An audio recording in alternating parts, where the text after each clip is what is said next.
Hey everyone, welcome to Grow 4 Show, episode 5 in the Canna Corner. Chatting here with myself because I love it and my buddy Shwooby Doo. Cheers, To- guys.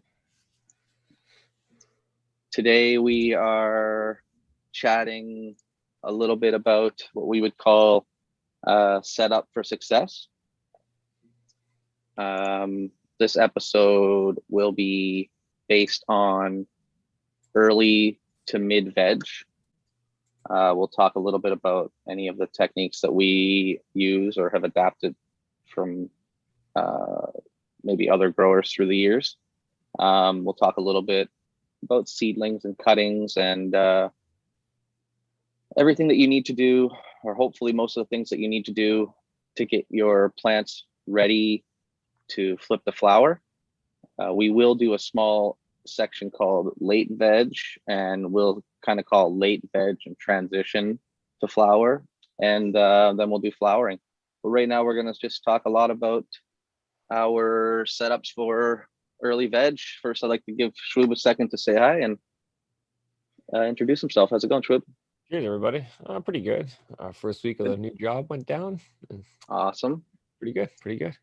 How's it been? Does it seem So much better. So much better.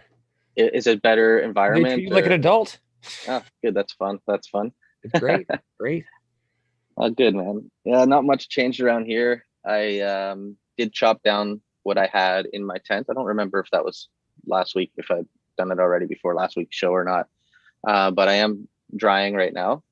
Really happy actually because I'm gonna try to film some footage of me, making clones, putting seeds in, like sowing seeds, getting them wet, doing that kind of stuff, transplanting, setting up my tent, cleaning it. I'll try to do some filming so that we have some content that we can post. Doesn't always have to be a show. Sometimes we may just want to post a little video on here, tips and tricks and stuff like that. Yeah. Welcome to our first good friend here, GMF. What's up, buddy? Thanks for joining us. Cheers, buddy. So yeah, let's do a little garden update with you. I know that you've been got some big things going on, yeah, and you've been super busy. Yeah. Talk a So little bit about that. the breeder I project know. is pretty much chopped down drying. It's on day 6 of drying. Yeah. It's probably the longest dry I've had so far because the cold room has just been pretty damp. So it's been nice. And your breeding project, sorry for anyone who's heard it already, but in case nobody's heard it before and they want to know what the crosses are that you did. Uh, Um, I used a Storm Shadow mailer by Irie Genetics. I crossed okay. it to a female AK39, as well as a CBD hash plant by Seedsman, as well as I pretty much self-pollinated to a female, or not self-pollinated, I just pollinated to a female Storm Shadow to just make some seed stock. Oh, nice. Yeah, so I went from having one little project to three, and now I have a lot of seeds to chuck. Yeah, you do. Cheers, Raptor. Thanks for joining us, buddy. Buddy, Welcome in. uh, So yeah, that's pretty cool. What else is going on in your garden area right now? week 4 of flower for the Irie tent. So I have, Yum. was it Dark Hollow, Space Forest, Scarlet Begonias, uh, Dragon Punch, Storm Shadow. I have another female in there. Some AK38 or 39. Some more CBD hash plants, as well as a couple other Irie genetics going, and they're all looking just great. That's So, awesome. yeah. It's nice being able to have so many genetics like that and have fun seeing new things. And we got more people joining in. I see an agent. Dave made it. Dave made it. Dave made it. Everybody give Dave a round of applause. That's fantastic. Yes. Cheers, Doc. Cheers, Doc. Nice to see you. Thanks for jumping in, guys. Appreciate it. Today we're just going over early to mid veg. Anyone who hasn't heard that yet. And right now we're just talking a little bit about what's going on in our gardens. Shoop's giving us a little update. So in the flowering garden, you got that going. And what's your veg looking like now? Are you working on what's coming up next, or? So I've taken cuttings of all the females after I did the culling of the Irie tent. So I got those going, as well as all the outdoor crops I got planned. So it's been a chaotic month and a half. It's just been go go go. I think the Yeah. last batch of the cloner is full now, hopefully. So yeah, it's been pretty go. It's gonna be a lot of work. It seems like a little bit of work, but then all of a sudden it's like, oh shit, I got to transplant everything right now. Oh, yeah. I'm also experimenting with flowering out a plant under 24-hour light that's not an autoflower. How you doing Yeah, that? stressing the hell out. Oh, Root you're bounding. gonna. It'll probably get herm. It's on week 5 and hasn't. Really? It's a golden goat. That's weird. Yeah. What were you doing to stress it? Just let it grow as long as possible in the pot till it said, "Hey, I got a flower here." Okay. Yeah. Okay. Yeah. So these plants, the plants that we grow, we call what, a centimilla, which is a female only, right? I Yep. believe that's what it is. Um,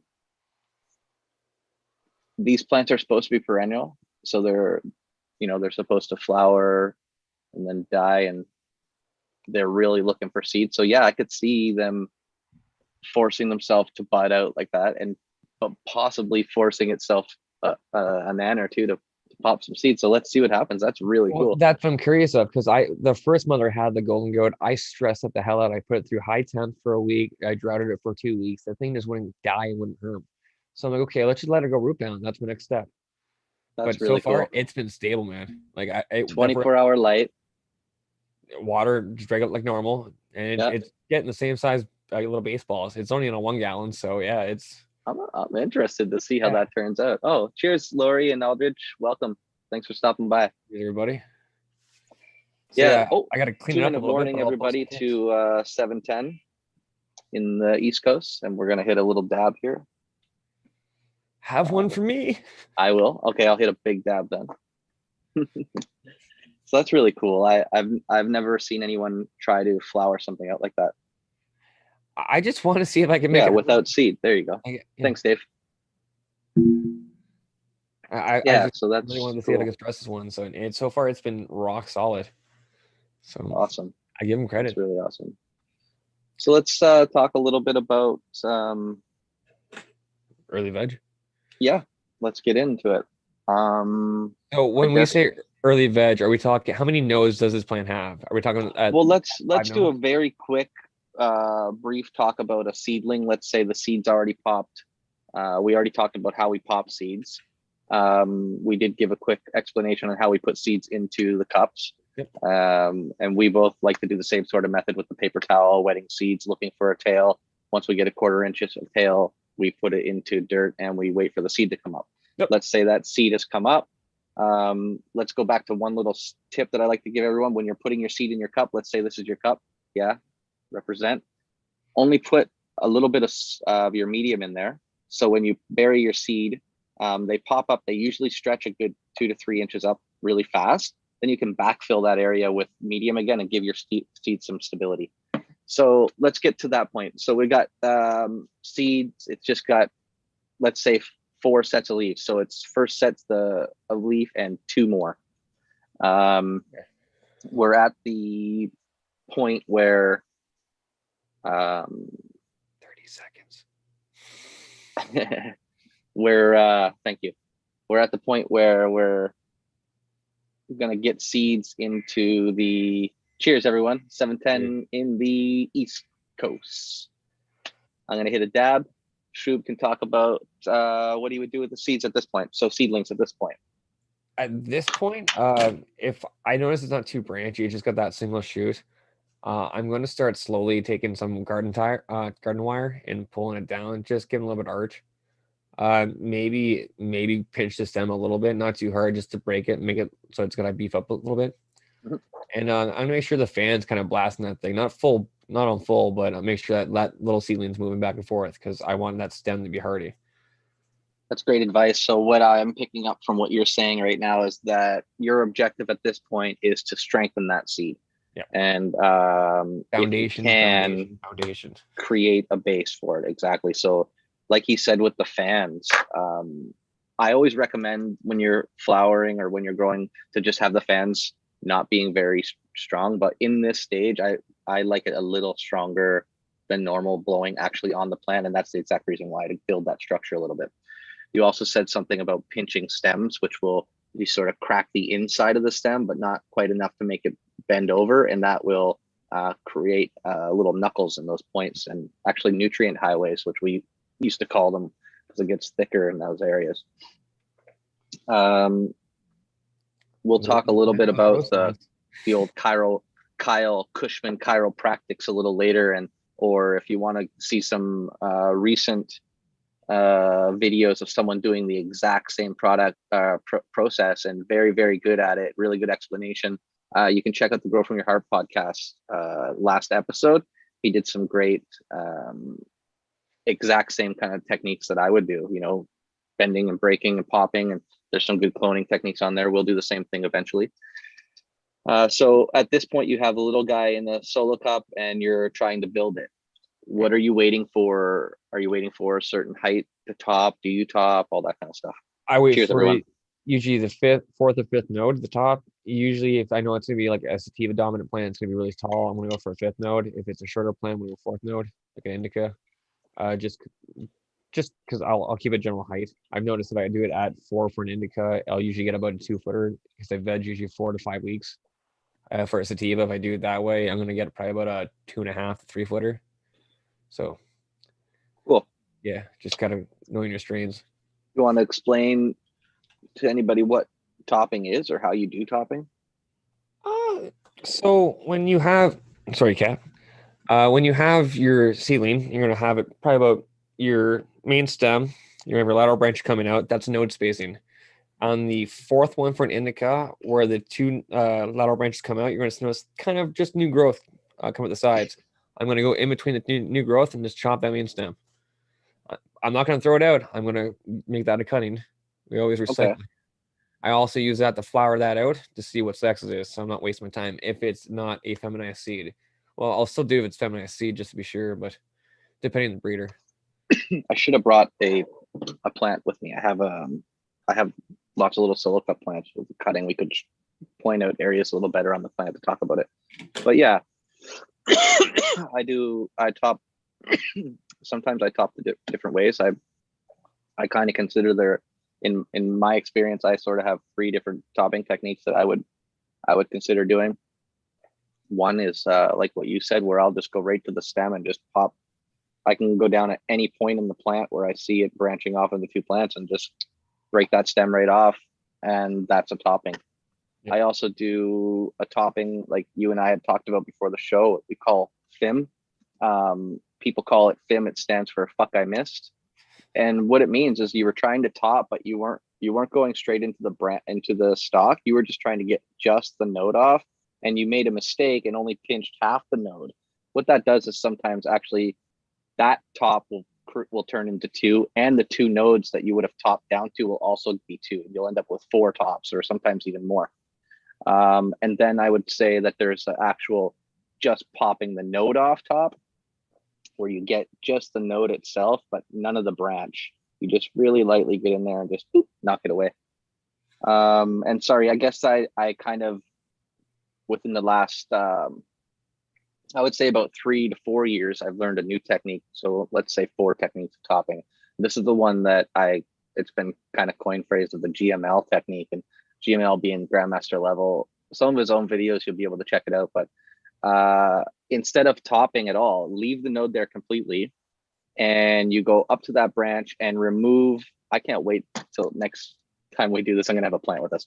Remove all of the leaves that are so if the node was like this, any leaf that has separated from that node at all. So even if they're just like this and you can peel it away from it and remove that leaf, but you leave the node intact, what it normally does is actually just slows down that branch from growing and allows the other branches below to catch up instead of creating a new double top there. Cheers, Aldi. We got Aldi. How come Aldi's not a moderator yet? There we go. You are now, my friend. You are now. We only have moderators in this room. Look. No, there's Lilac. We're turning into someone else's show. No, it's just that at least all of our crew come to watch us. That's nice. Thanks, guys, for showing up. Appreciate it. So yeah, we're topping. You're looking for, 4 to 5 nodes. he had a great explanation on the size of the plant and knowing what to expect, so you know which node to go with. Yep. And what's your reason for topping? What are you trying? What's your method? What's your madness behind it? So a lot of the times I will take off the lower branches when we get into the later veg. As we go on the series, I will explain more on that.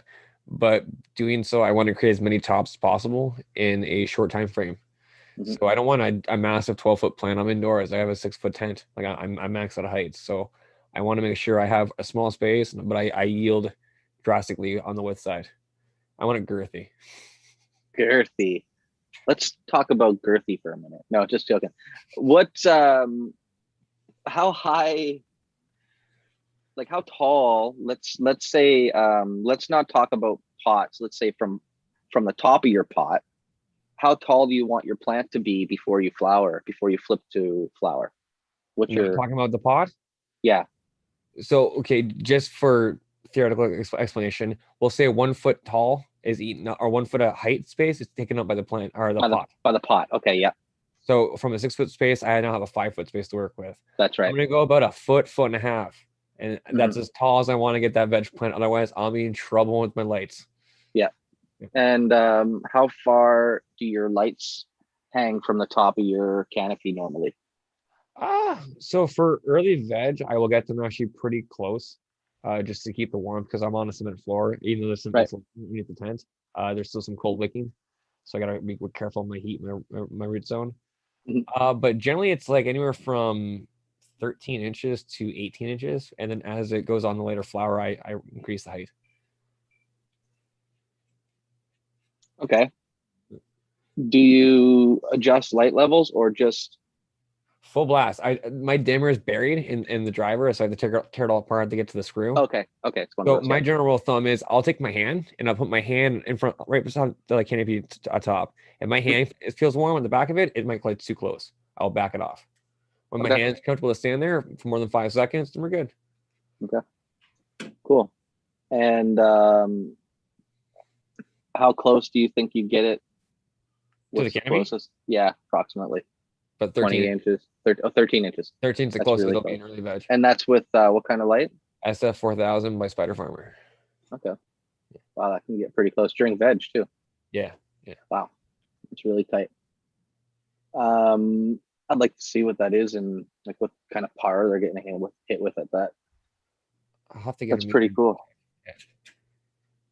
Yeah. Yeah, I use a cheap little app on my phone for a meter. I mean, yeah, it's not an apogee, but um, people have used apogee meters and compared it to these, and as long as you put the little paper filter over it and diffuse the light properly, it's accurate enough that I can not spend so much money on a meter right now.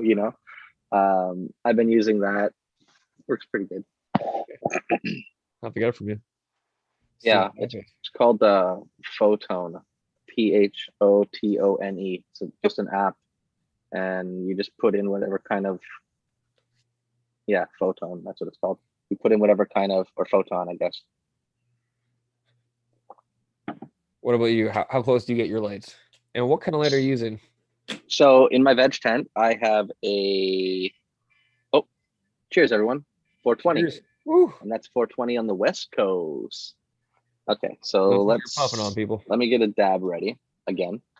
And yeah, my veg tent. Okay, so I have a small little 2x4 veg tent, and I have it's a 300-watt LED that I bought from, I think it was AliExpress or one of those things. I ordered it online 5 years ago. It's got a Meanwell driver and it's 301B diodes, but just 3000K. Okay. I ordered it as a small flowering light at the time. I was just starting out, and I turned it into a veg light since then. Preferably, I'd like to get a bloom spec and all of that stuff, but it's not something I can invest in right now. So I do what I can. It's a strong enough light. I usually only run it around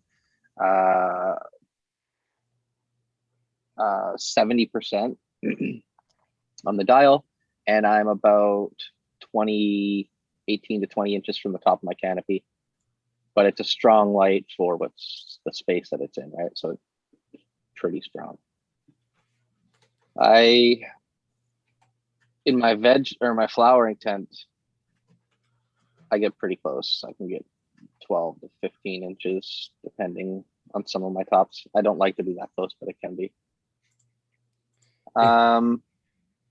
So we've topped at the 4-node, 5-node area, and now we're giving it a couple days to recover, and you're hoping that in, what's your time frame for veg? Let's say we're just at the seedling point. You just took your seedling just came out of the cup, and I want to know how long until that seedling is ready to go and flower. So seedlings out of the cup, I've topped it once. No topping yet. It just came out of the cup. You haven't done any of your topping methods. What approximately how long does it normally take? Probably about a week and a half, about 10 to 14 days. From so you can top it. So I can top it, yeah. Okay. After that, I'm probably gonna top it if I can another time, but I won't top the same main shoot. So when you top it, what's going to happen? Your laterals and your lower branches are going to shoot up, try and catch up. I will then go through and hit all the taller ones there and even them out. Then I'll try and give it another week, 2 weeks wait to heal up, and then I'll flip the flower. So you're looking at about 4 weeks time from seedling till ready to go. Usually about 5.5 weeks. Yeah, I was going to say I'm about 6, sometimes a little bit longer, because I'm usually waiting between flowering, right? So I try. Sometimes I'm 8 weeks. Sometimes if I'm calling a trellis, I've taken a hell of a lot longer than 10 weeks. Yeah, sometimes I'm cutting the clone off of my I flip it into. Okay, so I cut a clone, and I flip it into flower like 3 days later, and then I keep that clone alive, waiting for the next flower. So sometimes I'm 8-9 weeks alive. At that point, I'm actually not trying to make it grow fast. I'm actually hoping it's growing slow. So I may do things like leave it in the solo cup a little longer than I would want to, and slow it down. I may do certain things. I may top it more often. I drop the temps on mine. I'll be honest. I'll make and slow it right down. I do that too, or I turn the light down a little bit. But sometimes when I turn the light down, they stretch. And I don't like that, so I try to. I won't turn the light down. I'll put an AC unit and I'll open the tent up. Yeah, temps work well. So yeah, just control it that way. Works really well. Yeah. Yeah, and in that time, let's call it a 6-week period, okay? We'll call that our veg period. So right now we're talking from week 1 to week 4. That would be mid and early veg, right? So after the first couple of weeks, we've got it topped once, and now we're waiting for the lateral shoots to come up. And this point, I'm doing a lot of defoliating, a lot of selective branch, like sucker branches, getting rid of those. I'm bending and cracking and popping, twisting branches. I'm causing, sometimes when, like you said, you'll top a branch to let the shoots come up. I won't top it. I'll bend it and break it and crack it. It'll slow down that one branch growth while the other ones come up. Plants are so smart. You can also take the tallest branch and bend it over, and now that branch doesn't know that it's the tallest anymore. And whichever ones are poking up now become the tallest, and they start growing up. They take over and become the apical meristem, which is the main top to your plant. Yep. It's nuts how they adapt like that. Yeah, absolutely. Oh, here I am, way past 420. Damn it. Cheers, everyone.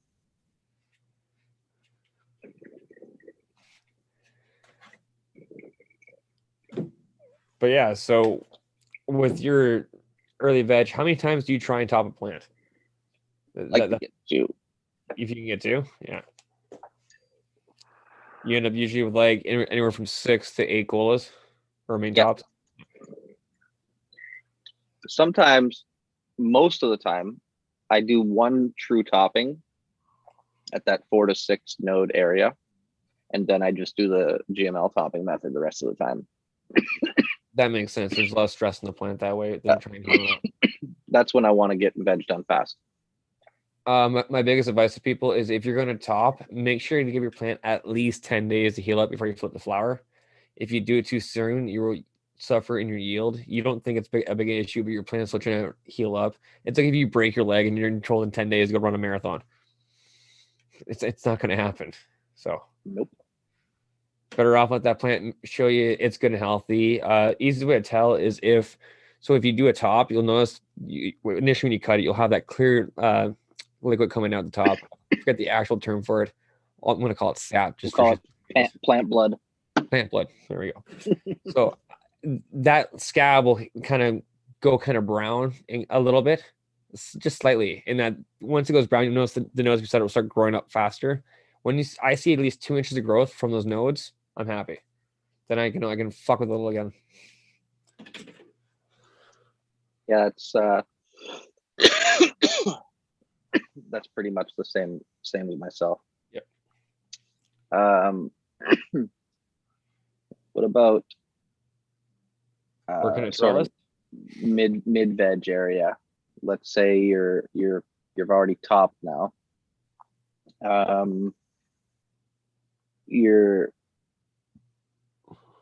You've topped it once. You got 2 shoots coming up at that spot. Some of your other ones are starting to poke out a little bit.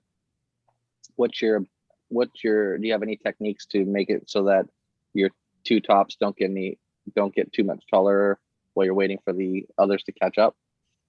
Just snap at the stalk and bend them down. Bend them. Yep, tie them down.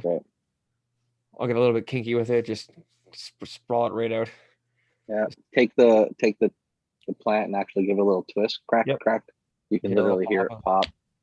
Yeah, it'll sound just like that. You'll feel it in between your fingers. That's what First time I did it, I thought I snapped the plant. I was like, oh my God. Oh no, what did I do? If you do snap the plant, like a nice big tear in it, you can simply just put some honey on it and support it. 2 popsicle sticks with some tape, even just clear tape, wrap it around loosely or a garden wire. It will heal up pretty quickly. You'd be surprised. I once saw someone do something really cool. Who was it? I don't remember. On their Instagram, you could take a little piece of irrigation tube, the really skinny irrigation tube, or a straw works really well. You slice up one side and you wrap that around the plant and you put a little band-aid around that. Holds it really easy, and it also makes it easier to get off because cutting tape off is a bitch sometimes. I've had to deal with that. I've bent plants right over, like seen the flesh in the middle, put them up together, taped it, and it turns into a knuckle, and so strong in that area, it's ridiculous. Yep. Yeah, it's pretty cool. It's nuts watching it. It's like, okay, I think I just royally messed my plant up. 2 days later, I'm back, bitches. Yeah, exactly. So, in this time of the vegging area, let's talk a little bit about environment. What are your parameters for what you would call your vegging room? So as you said earlier, with the seedling stage, you want a higher humidity level. I'm going to start slowly tapering that off week by week, probably about 2 to 5%, and slowly climatize it just so it gets used to it. Because if I go from like 70%, 60% to 40%, the initial frost, the leaves are going to wither. It's going to look like hell for a week. Like, what the hell did you do to me? I was in a hotel 5 stars. Now I'm in, a comfort inn. So. Yeah, I keep my humidity a little higher in veg than I do in flower. I keep my temperatures a little higher as well. Actually, my temperatures are fairly similar. I'm about 83 degrees Fahrenheit in my bedroom and 70% humidity. I try to keep it up really high. Yeah. As long as you got good airflow and the right temperature to humidity, that's important. You don't want to be cooler than that because your air can't hold the humidity well enough, and it's going to condensate on items, and you're going to get wet leaves touching each other. I can be at that humidity and that temperature, and the leaves touching, and they don't get wet in between because the airflow's good. It's in the right VPD, I guess, right? Yeah, it's in the zone. That's right. I also, sorry, I'm just looking. I had some notes on this. I was seeing if I could find them, but I don't have it right now. I also have really good airflow during my veg. We talked about airflow in the setup stages. We like to create a Toiletable. sort of a whirlwind, and I like to have it coming from the ground and working its way up and exhausting, because my exhaust's on the top, my intake's on the bottom. Super important to keep that moving all the time. What else do we need to cover in this section? Pruning, maybe a little bit. Oh, my favorite. It seems like every 3 days I'm in there snipping away a garbage bag full of leaves. Mm-hmm. You'll hear a lot of old school people. Don't touch your plant. Let it Yeah, grow. don't. They need their leaves for. Would you take the solar panels away? Yeah, that's a lot of the. Yeah. It's a lot of the statements. And look, I can't argue with you. If you were outside and had infinite space, the science backs you up. I get it. Yeah. In my small little space, if I don't take away that leaf, that shoot underneath stretches and looks silly. The internodal spacing gets horrible. All kinds of stuff happens wrong. I let leaves grow out usually till the petioles start to redden a little bit, because that happens.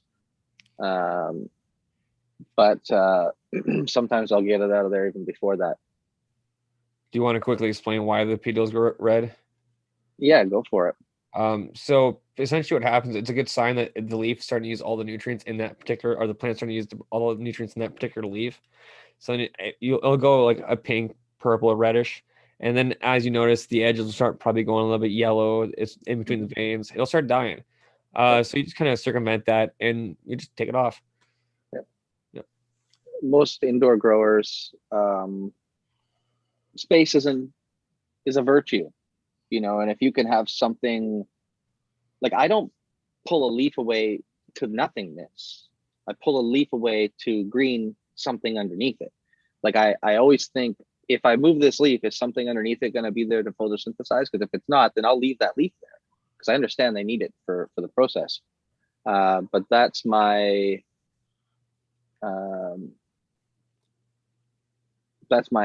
reasoning behind that. That's my technique or my method for that.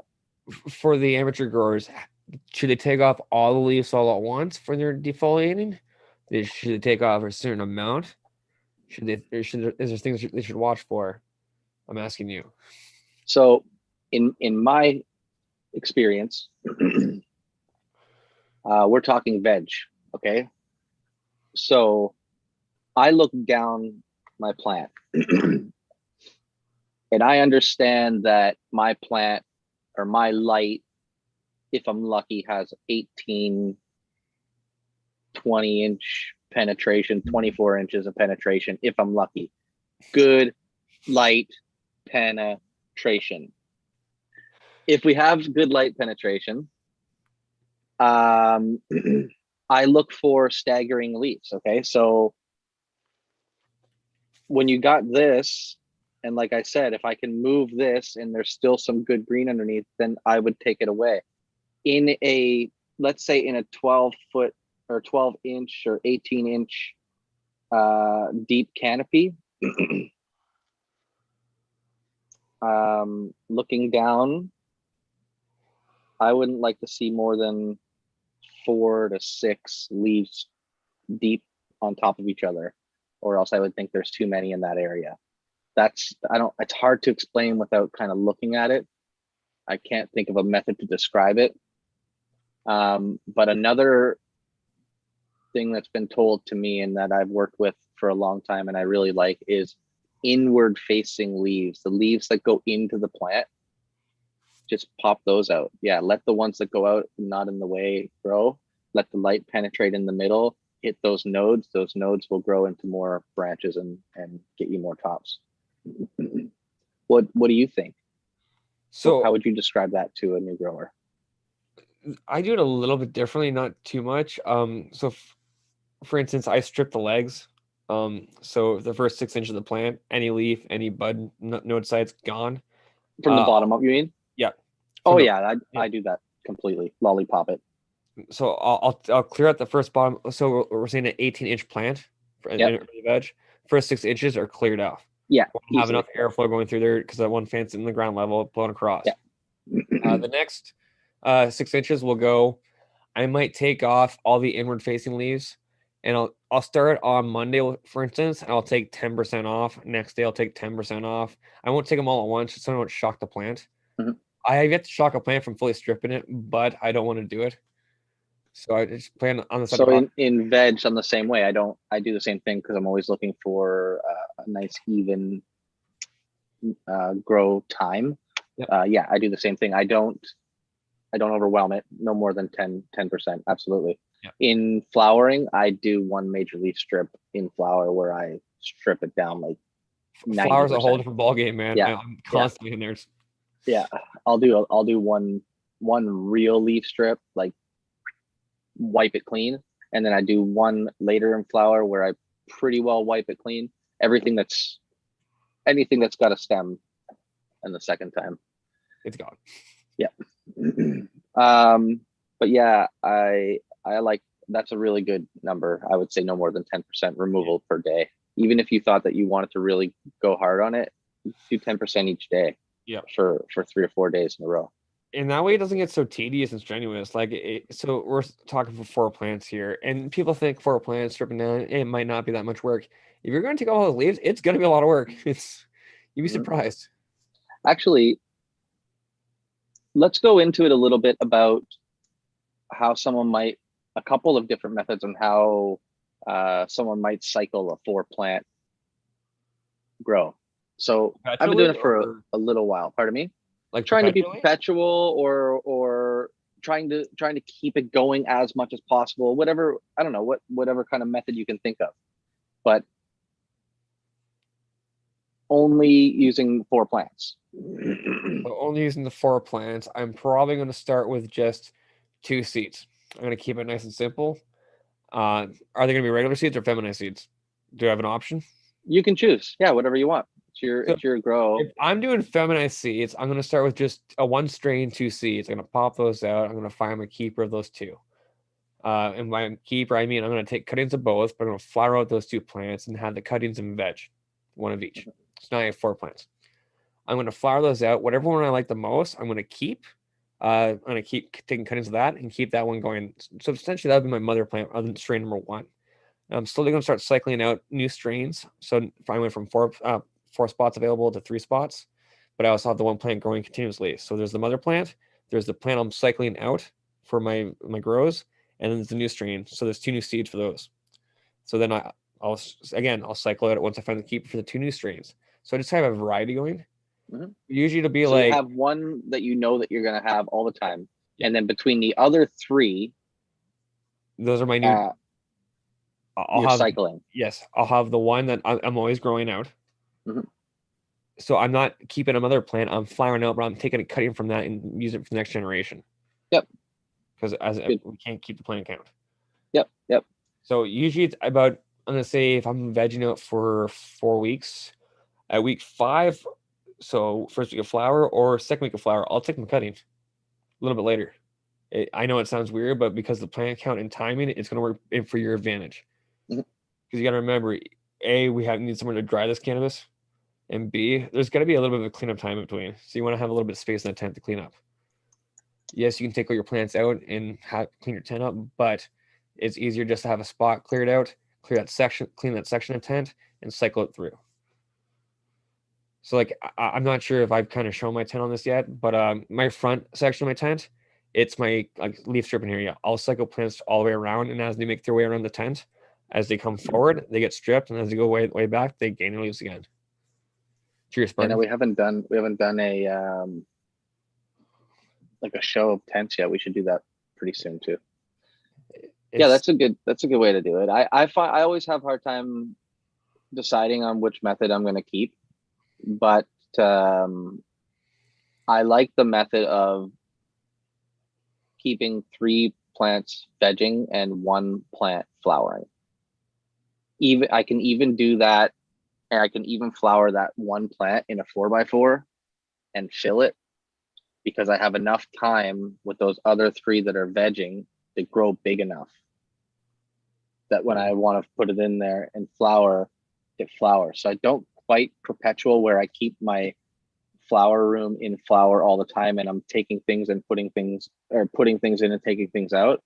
I do it in the method of I have a veg space and I have three three plants vegging in there at different stages, and I have a flower space that's flowering.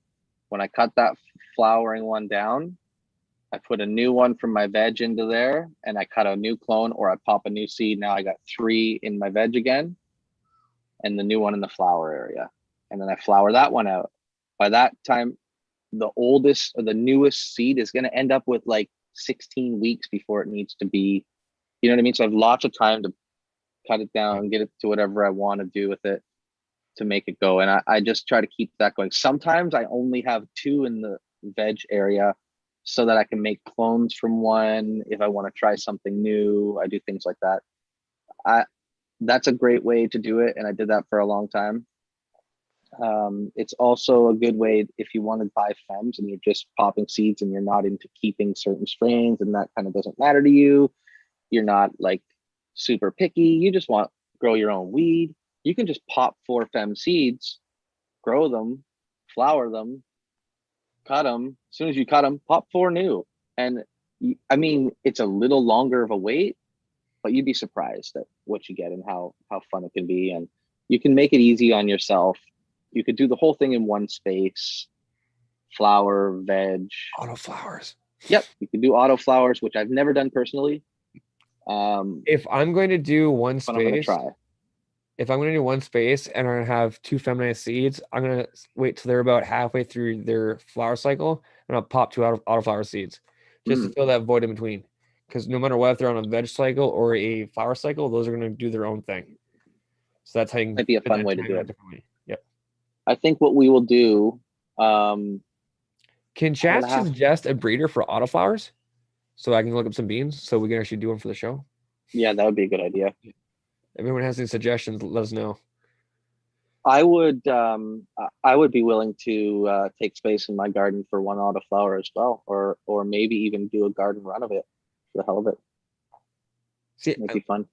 I don't know how tall they get because I have a smaller space. I think you can run just for auto flowers. Just like So that you can research in the genetics once we find out. Like I know there's Mephisto or is I was gonna Mephisto? say Mephisto as the one that I hear the name getting kicked around a lot, and then who's the one that Duck talks about all the time?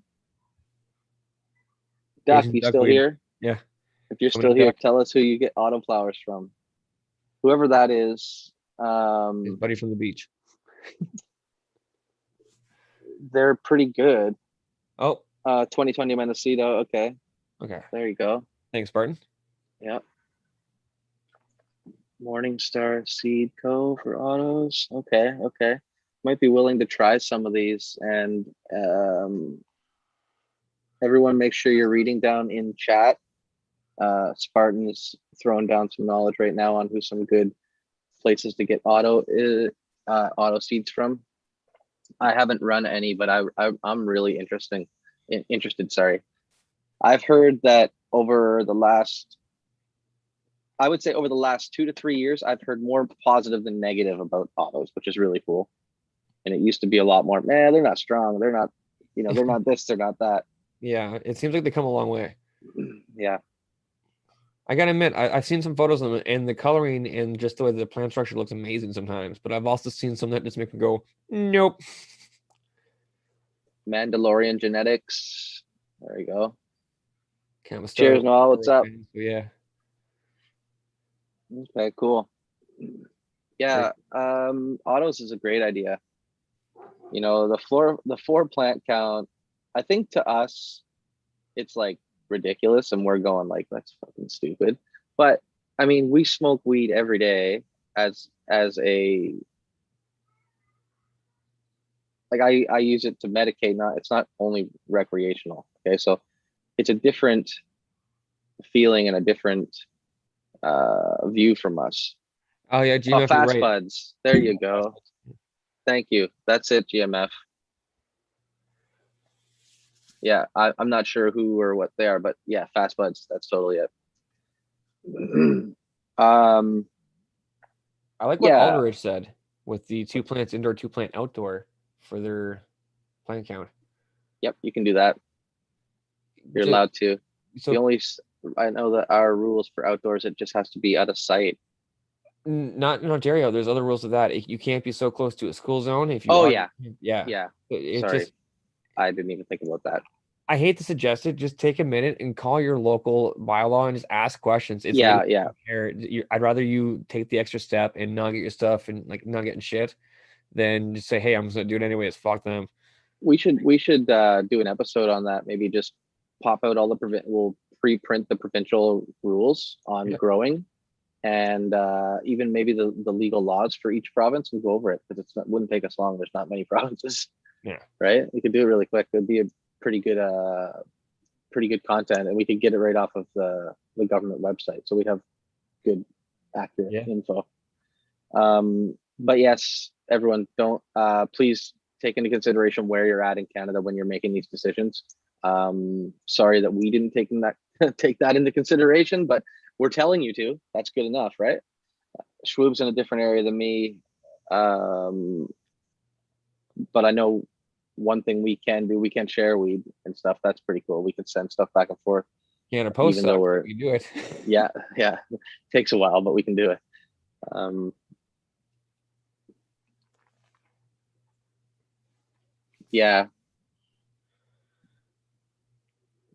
I think we're good wrapping up. advice, Spartan. Yeah, always good to take into, sometimes it's good to try it yourself anyway, right? So yeah, autos is a great way to go. um I don't want to go too much further into what we would do in veg because that would Your be late more veg, like spring flower. late veg and transition and flowering, so I think that's Warning signs in basically, veg. Is yeah. there anything you look for, like if you see something drastically wrong in your plant early on in veg, that you're like, I'm gonna kill this thing right now? Oh, we didn't talk about IPM. So what do you do for IPM in veg? Uh, I always say this wrong, and someone's gonna correct me. Probably GMF. Nematodes. Nematodes? There we go. There we go. Yep. I'll use those. Probably about week. Uh, let's say week 2 of veg. I'll You apply them. feed them in the water? Yep. Yeah. I'll just do a plain water, no pH, and just straight do it like I Yeah. normally do. And then I'll do my feeding probably about a day after. Just let Okay. them get their little bases there. Other than that, I generally just sticky traps. I might release some, like if I know I have an issue or if I had a previous issue, if I say if spider mites, I'll release Swarovskis. But if I'm going to do predator mites, I'm going to research my predator mites and make sure my environment matches what they need. Hmm.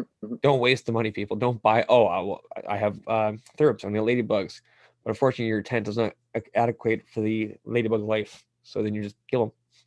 You waste your money. Yeah, absolutely. I just use like I try to just use essential oils and water spray. And I also do use sulfur if I know there's a problem. I'll use wettable sulfur and I'll do dips or I'll do sprays. But so in general, I I have such a small amount of plant and media that I don't really have much going on. I keep sticky traps out to watch for stuff. There's nothing ever on any sticky traps. I even put the blue and the yellows to try for see what I can pick up. Nothing. Where do you put your sticky traps? Up Put top or them down low or both? both yellow on my. Sometimes I put them right on my pot, Yeah. right on the medium of the pot, so Yep. they can touch and grow up. Sometimes I hang them. I like them usually down by my medium though. That's where I find most pickups. But I like I said, I don't really get anything. So I think it might be because my method is when things go into the solo cup, they get usually a sulfur dip or a spray at that point and into solo cup, and then from maybe that kills everything when they're really young, and I just never have problems. Or maybe it's because I'm constantly cleaning my space and I don't bring stuff in from outside. But maybe I should just knock on wood before I fuck You just myself jinx yourself, over buddy. and get a It's bunch of common. fucking It's bugs. common. Right. But yeah, I like to use essential oils or um, You're right. essential oils or sulfur dip. And there's lots of different essential oils. I use them at like a 3 drops per gallon of water. You don't use a lot of it, you'll burn your plants. Be careful. I did that with peppermint. I learned my lesson. Maybe on the next on an episode when we go over IPM, I'll have some of the recipes and different essential oil ideas. We'll talk about them at that point. Save some content for that. I have a big list of all the essential oils that I like to use, and I like to switch it up. Use one for a week or two, and then switch and use another one, and confuse everybody. Yep. Keep it mixed like that. I would also like to note in early veg, I'm taking my plants out every day and I'm fully inspecting them. I'm going up and down the stem, under the leaves, the petioles, in the stomata area, just to make sure I don't see any egg sacs. Like, oh, yeah, yeah, no egg sac, please. yeah. Yes. I actually, one of the males I yanked on the ivory tent had a couple egg sacs on it. There you go. I've been very carefully watching that tent. I've been lucky. I think it was only on the male, and I was like, oh God, thank God. Good, good, good. Yeah, like he said, looking up and down the plant, look under the leaves. Okay. Look in your medium. I look right on the top of my medium and I watch for movement. I do all kinds of stuff. So like one of those things where you have to relax your eyes. Just yeah. Depending what kind of bugs you may be looking for, you may look different ways to try to find them. Oh, what pests have you had to deal with in your grows personally? Like, what have you had to deal with ever? Or have you been just lucky in general? I've been super lucky at my home to only have to deal with fungicides and Springtails? springtails. I leave them. Yeah, they're not bad. I got freaked out at first. Like, what are these things? I was scared shitless Yeah. when I first started using cocoa and I saw a whole bunch of them. I tried to throw everything in the fucking book at them, trying to kill them all. And I was like devastated, but I flowered the run out anyway. And I was like, nothing happened. So what I'll do with springtails, if I notice it gets a little bit just kind of too much for me, I'll just take some hot water and I'll wash the roots. Let them go down. Be gone. That's a good idea too. Yeah. No, I don't worry about them anymore. I leave them there. Apparently, they're not that harmful. So they just eat dead biomass. Like they're just compost. Right. That's right. So I just leave them there now. Maybe that's why I don't have. Maybe they eat other things that would have been causing problems. I don't know. I don't think they eat things, but I think it's more or less say, hey, another bug comes here and it's already infested with someone else. Well, not infested, but that makes sense. They're just taking up the place. Yeah. Yeah. Nature avoids a void, right? Or boards a void. What's that word? Or how do you say it? Nature boards a void, I think it is, or something like that. So if you have an empty space, something's going to come into it. Oh yeah, guaranteed. Always, right? Anyway, I think that's basically everything for this week that we had to go over. Getting an early and mid veg. I'm sure as we get off here, we'll think of other things. We'll add it in the next show because we're going to keep talking about veg and transitioning into flower and all the flowering stuff. So thanks for stopping by, everyone who's here in the live chat, and thanks to anyone else who watches after. Don't forget to thumbs up and subscribe. Go check out our Instagram, thumbs up and subscribe on there as well. You can look at Shwoobidoo's Insta and my Insta individually. We also have the Grow 4 show. Please make sure you jump on all of them. Yeah. And Shwoob, anything else? Just check us out on Instagram, like you said. Hope everyone has a good week, and see you next Tuesday. Hopefully, have some plans here to show you how to top. Yeah, absolutely. Yeah. All right, everyone.